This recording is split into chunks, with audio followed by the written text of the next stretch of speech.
Welcome to Kenton's videos. Enjoy the video. You already have the headset and base. Now begin. Plug the base station into a USB port and power it on because the G HUB needs the dock present to detect firmware. Open Logitech G HUB as administrator so device drivers install cleanly. Put your Astro A50 into pairing mode by holding the power button until the LED blinks. This makes the base and app recognize the headset. Once done, wait for G HUB to show a new device. That's your cue to proceed. Now you focus inside G HUB. Select the Astro A50 tile and check the firmware panel. Updating fixes compatibility issues, so accept updates. Do not unplug the base during installation. Once firmware is current, set the headset as default input and output in G HUB and Windows so audio routes correctly.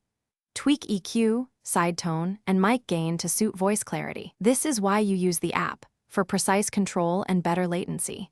Make small changes, finish by testing audio in your game and a voice chat. Confirm both playback and mic pickup are clean.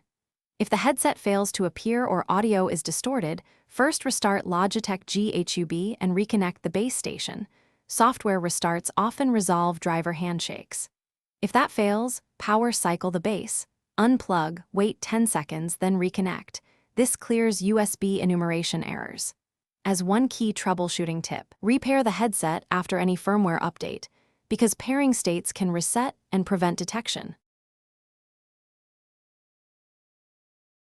Thanks for watching. Consider subscribing if we helped you.